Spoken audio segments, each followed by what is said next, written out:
Assalamualaikum warahmatullahi wabarakatuh. Balik lagi dengan saya TS Anwar. Apa kabar kalian semua? Sehat? Pada kesempatan kali ini, saya akan menceritakan alur film berjudul The Meg.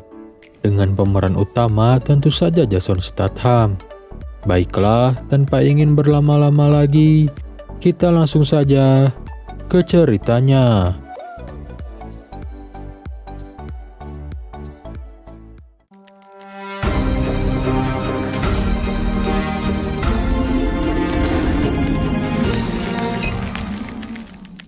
Film dimulai dengan adegan penyelamatan di dalam sebuah kapal selam yang karam.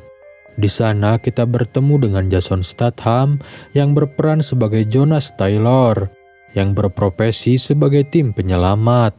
Setelah dia menemukan korban terakhir, Jonas melihat sesuatu yang mendobrak dinding kapal, sehingga membuat seisi kapal berguncang. Dia pun segera naik ke kapal penyelamat membawa satu korban tersebut. Akan tetapi teman-teman yang lainnya terjebak di bawah sana karena goncangan tadi menyebabkan pintu palka sulit dibuka. Karena Jonas berpikir sudah tak ada waktu lagi, dia pun menutup pintu palka dan segera lari dari sana meninggalkan kawan-kawannya. Kemudian tak lama kapal selam yang karam itu pun meledak. Dr. Heller yang membersamai Jonas terlihat kecewa dengan tindakan yang diambilnya. What have you done? Scene pun berpindah ke China, tepatnya di Laut China Selatan. Di sana terdapat markas Manawan yang merupakan lembaga penelitian sains dengan objek bawah laut. Morris, si investor pun untuk yang pertama kalinya datang ke sana, disambut oleh pimpinan lembaga tersebut bernama Dr. Min Wei dan anaknya yang bernama Sun Yi. Sun Yi sendiri adalah seorang janda yang mempunyai anak berumur 8 tahun bernama Mei Ying. Mereka mengantar Morris ke pusat operator untuk menyaksikan keberhasilan penelitian mereka, yaitu satu kapal selam bernama Origin yang berisi 3 penumpang yang terdiri dari Toshi, The Wall, dan Lori mantan istri Jonas, berhasil menyelam sampai ke tingkat paling dalam Palung Mariana. Penelitian tersebut bertujuan untuk membuktikan teori Dr. Min Wei yang mengatakan bahwa dasar Palung Mariana bukanlah dasar yang sesungguhnya, melainkan itu adalah sebuah awan yang terbentuk dari hidrogen sulfida. Awan tersebut membuat lapisan yang menutupi sebuah ekosistem di bawahnya yang belum pernah terjamah sebelumnya. Dan hari itu kapal Origin beserta kru dari Manawan berhasil membuktikan bahwa teori Dr. Min Wei adalah benar. Mereka berhasil menembus awan hidrogen sulfida dan masuk ke sebuah ekosistem bawah laut yang belum terjamah sedikit pun oleh umat manusia.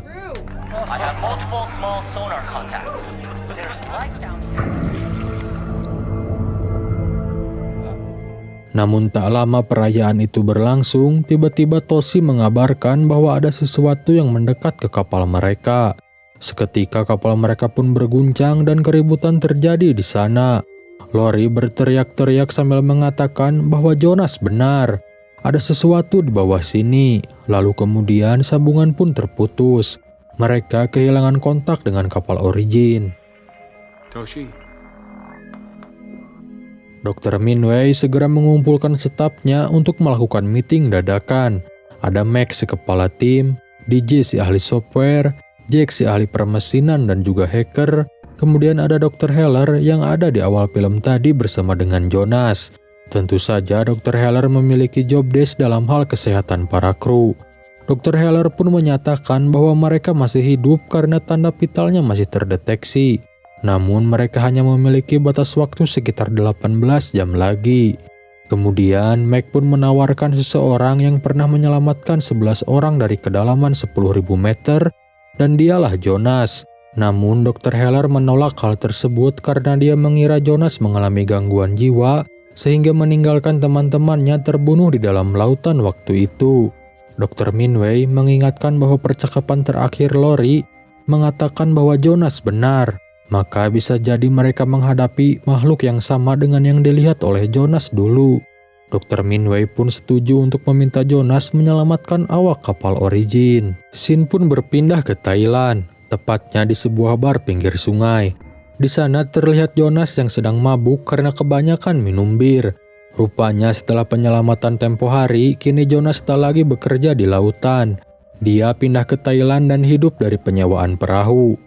Ketika dia pulang, ternyata sudah ada helikopter yang terparkir di lapangan. Meg dan Dr. Minwei pun menyambutnya di dalam rumah. Jonas yang merasa senang bertemu dengan teman lama, langsung menawarkan mereka bir. Namun Meg dan Dr. Minwei tidak ingin basa-basi dan langsung berbicara pada inti permasalahan. Jonas pun bersikeras menolak tawaran tersebut karena beralasan bahwa dia sudah berhenti dari dunia penyelaman bawah laut.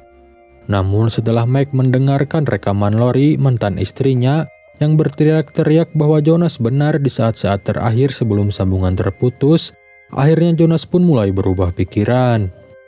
Sementara di dalam kapal selam Origin, mereka bertiga masih berusaha untuk bertahan hidup.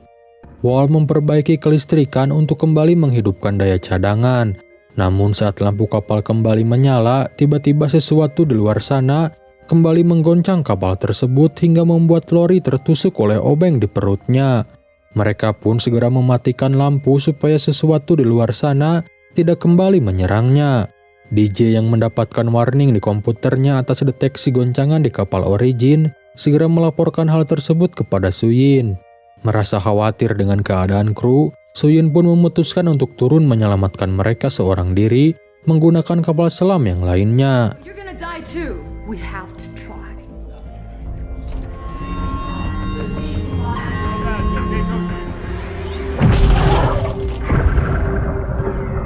Belum lama Suyin pergi, datanglah rombongan Dr. Minwei membawa Jonas. Mendengar anaknya turun seorang diri ke dasar laut, Dr. Minwei pun segera mempersiapkan Jonas untuk menyusul putrinya. Di sana Jonas sempat diperiksa oleh Dr. Heller. Jonas terlihat masih menaruh kekesalan kepada Dr. Heller yang dulu mendiagnosanya sebagai orang gila. Setelah itu Jonas langsung menaiki kapal selam yang telah disediakan. Karena terdesak waktu, Jonas mengalihkan semua tenaga mesin ke mesin pendorong sehingga dia meluncur dengan sangat cepat. Namun hal itu memberi tekanan yang tinggi kepada tubuhnya sampai dia mengeluarkan darah dari hidung. Sementara itu Suyin telah berhasil menembus lapisan hidrogen sulfida. Setelah beberapa saat mencari keberadaan kapal selam Origin, akhirnya dia pun menemukannya. Namun ketika Suyin akan melontarkan derek magnet untuk menarik kapal tersebut, tiba-tiba saja kapalnya bergoyang dan kemudian sebuah tentakel raksasa langsung menangkap kapal Suyin. Gurita raksasa itu hendak memakan kapal selam tersebut. Tekanan dari kedalapan tentakel yang melilit kapal itu juga sangat tinggi sehingga merusak beberapa fungsi kapal. Tapi tiba-tiba lilitan tentakel tersebut melonggar seketika dan darah ungu pun mengambang di sekitar kapal. Rupanya gurita raksasa itu telah dimangsa oleh sesuatu. Dan sesuatu tersebut adalah hiu megalodon dengan panjang 20-25 meter. Suyin pun sangat tersentak kaget ketika melihatnya. Karena beberapa fungsi di kapalnya rusak, Suyin bahkan tidak bisa mematikan lampu kapal. Hiu megalodon itu berputar arah dan langsung akan menerjang kapal Suyin. Namun untunglah Jonas tiba tepat pada waktunya dan segera melontarkan banyak bola cahaya dari kapalnya yang membuat hiu megalodon tersebut berpaling dari kapal Suyin. Jonas yang baru datang melalui saluran komunikasi nirkabelnya segera menyuruh Suyin untuk menekan tombol pelontar udara. Suyin pun terpaksa menuruti perintah Jonas dan untunglah tombol tersebut berfungsi dengan baik sehingga kapal selam Suyin langsung terlontar keluar dari lapisan sulfida. Sedangkan Jonas melanjutkan misinya untuk menyelamatkan sang mantan beserta kru yang lain. Tapi baru juga menaikkan sang mantan, si hiu megalodon itu kembali menyerang kapal mereka. Toshi yang sudah pasrah dengan hidupnya memutuskan untuk mengorbankan diri. Kapal selamnya pun langsung meledak dan juga mengakibatkan ledakan gunung sulfida. Sedangkan Jonas berhasil menyelamatkan Lori dan Wall. Setelah sampai di permukaan, Jonas sempat dituduh oleh Suyin telah meninggalkan Toshi. Jonas yang sudah lelah pun enggan menjelaskan dan memilih pergi dari sana. Dia menghampiri Dr. Heller untuk menanyakan keadaan mantan istrinya. Dr. Heller mengatakan kalau Lori baik-baik saja. Dan untuk pertama kalinya Dr. Heller meminta maaf kepada Jonas karena telah menuduhnya gila selama ini.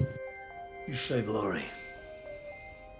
You can Suyin yang telah tenang pun datang ke kamar Jonas untuk meminta maaf karena tadi dia terbawa oleh emosi. Di sana Suyin juga sempat salah tingkah karena melihat tubuh kekar Jonas. Setelah itu mereka pun kembali melakukan meeting. Suyin dan kru Manawan menyampaikan pendapat kalau yang mereka hadapi adalah Megalodon, fosil purba raksasa yang masih hidup. Dan dengan kapasitas mereka sekarang, mereka mengakui kalau Manawan belum siap untuk menghadapinya. Tapi Morris si investor malah emosi dan mengatakan kalau itu adalah sebuah kesempatan. Mereka harus bertarung untuk memenangkan kesempatan tersebut. Karena di luar sana banyak orang-orang yang pasti menginginkan apa yang telah mereka temukan. Jonas yang ada di sana pun langsung menyampaikan pendapatnya bahwa pasti ada satu alasan kenapa lapisan hidrogen sulfida itu diciptakan. Dan kita telah semena-mena dengan masuk ke dalamnya. Jonas pun menyampaikan kata-kata terakhir yang menohok, yaitu manusia melawan Megalodon bukanlah pertarungan, tetapi itu adalah sebuah pembantaian. Jonas memutuskan untuk mengemasi barang-barangnya karena dia tidak ingin terlibat lagi. Shin berpindah kepada Mei Ying yang sedang berjalan-jalan di sekitar lorong lab Manawan. Namun saat dia sampai di satu tempat dengan kaca yang luas dan menghadap langsung ke lautan, Megalodon ternyata sudah ada di sana dan langsung menyerang bangunan tersebut. Namun kaca yang tebal itu mampu menahannya sehingga hanya menimbulkan goresan dan getaran di seluruh bangunan. Suying dan Meg yang sedang meeting pun segera beranjak keluar. Jonas juga ikut keluar karena mendengar teriakan Mei Ying. Tak lama dari sana, tim pemantau menemukan 3 suara bahaya dari 3 kapal berbeda. Mereka pun segera menuju ke lokasi karena mereka yakin bahwa hiu purba itu telah naik ke permukaan dengan melalui celah yang dibuat oleh ledakan gunung sulfida. Mereka harus segera menghabisinya sebelum hiu itu menelan banyak korban jiwa. Jonas pun akhirnya turut serta dalam perburuan tersebut. Setelah sampai di lokasi, mereka hanya melihat puing-puing dan bahkan potongan tangan dari para awak kapal yang telah karam. Tak jauh dari sana, terlihat sirip Megalodon yang muncul ke permukaan. Mereka pun memiliki rencana untuk meracun hiu tersebut. Namun mereka harus menggunakan pelindung hiu untuk melakukannya. Sedangkan pelindung hiu perlu dipersiapkan terlebih dahulu. Mereka takut ketika sedang menyiapkan pelindung hiu, justru hiu itu datang mendekat. Morris pun menyampaikan ide untuk memasang pelacak di tubuh si hiu, supaya ketika dia mendekat, mereka bisa segera melarikan diri. Untuk tugas tersebut, Jonas dengan gagah berani mengambil perannya. Berbekalkan panah dan ujungnya yang sudah ditanamkan pelacak, dia pun mulai nyebur ke laut untuk memasangkan pelacak pada sirip si hiu purba. He's done it.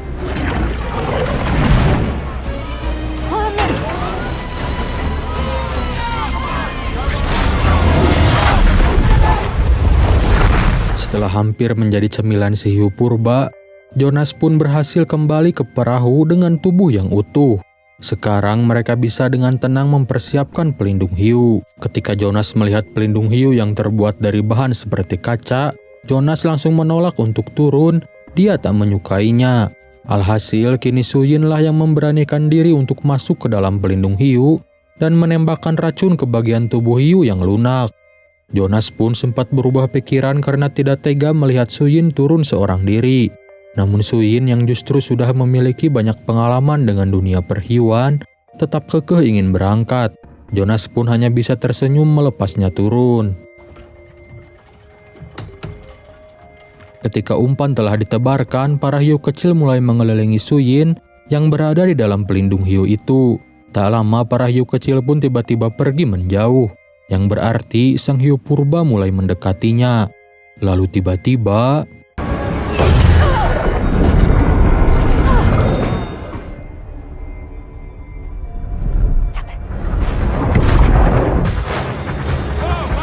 Suyin pun berhasil menembakkan racun ke tubuh si hiu itu. Namun racun tersebut tidak langsung bekerja dan Suyin malah akan ditelan dengan pelindung hiunya. Untunglah Jonas segera melompat ke air untuk menolong Suyin.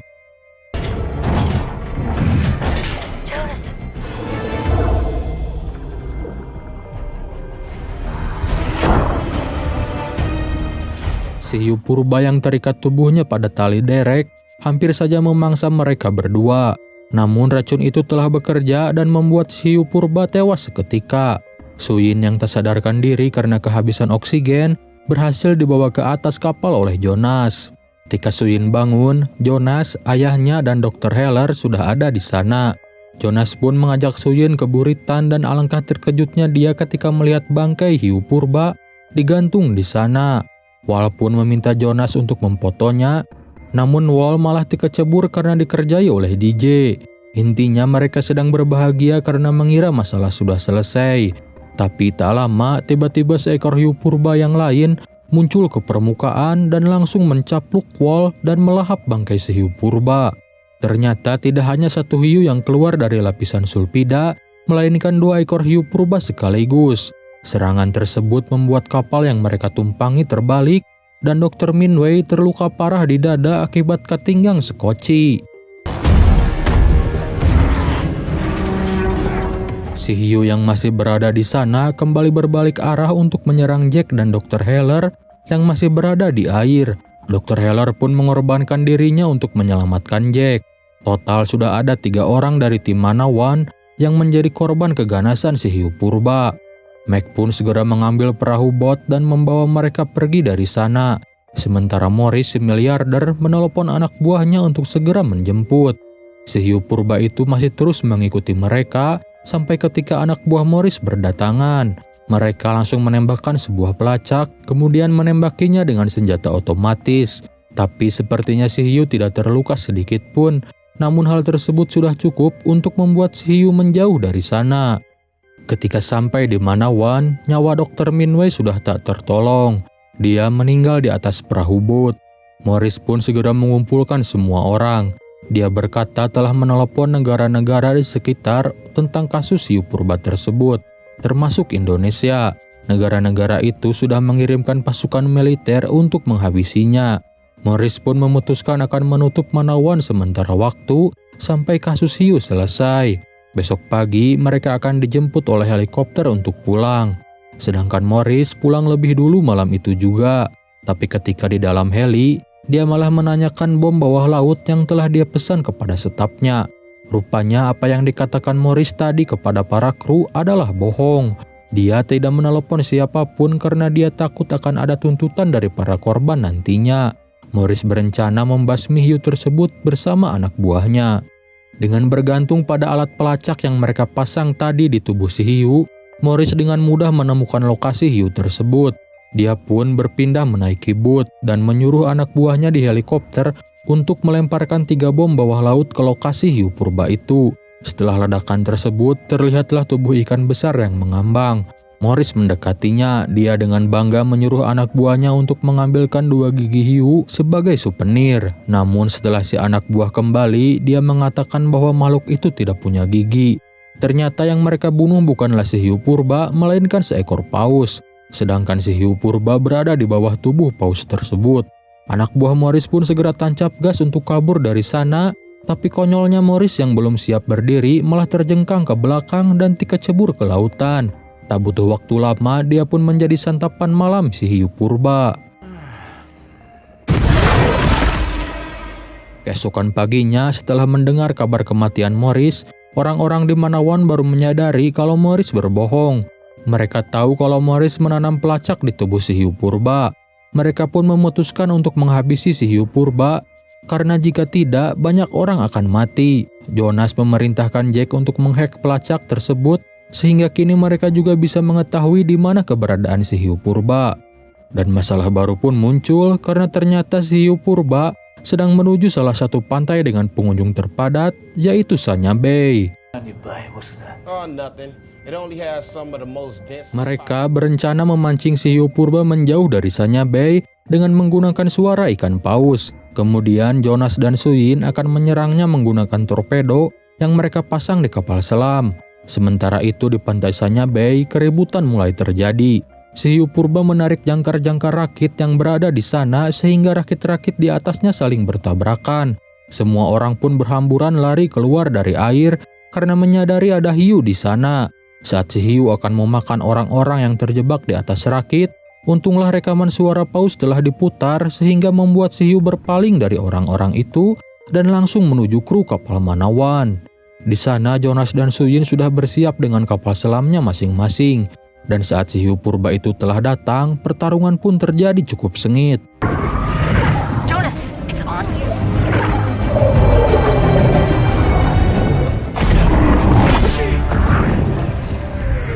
Suyin berhasil menembakkan rudalnya, namun itu tidak berefek kepada si hiu. Ditambah lagi di atas sana 2 helikopter dari media yang meliput kejadian tersebut malah bertabrakan dan jatuh ke kapal Manawan sehingga membuat kapal tersebut terbakar. Kru Manawan yang berada di sana pun langsung berhamburan loncat ke air, termasuk Meiying yang masih kecil. Suyin yang mendengar keributan di atas sana dari alat komunikasinya langsung naik ke permukaan untuk menolong mereka. Sehingga kini tinggal Jonas seorang diri yang menghadapi si hiu purba. Jonas pun tidak bisa menembakkan rudalnya karena pelontar rudal itu mengalami kerusakan. Akhirnya Jonas pun memutuskan untuk membuat si hiu itu berdarah. Dengan sirip kapal selamnya, dia merobek perut si hiu dari depan sampai ke belakang. Namun si hiu purba tetap masih hidup dan menerkam kapal selam Jonas hingga kacanya pecah. Jonas keluar dari sana dan kini dia bertarung menggunakan tangannya sendiri. Berbekal tombak dan anak panah, dia berhasil menusuk mata si hiu hingga membuatnya tewas seketika.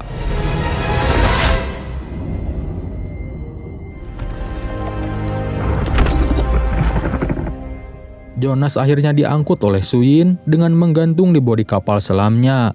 Film pun diakhiri dengan para kru Manawan bercengkrama di atas kapal milik penduduk setempat yang sedang melangsungkan pernikahan.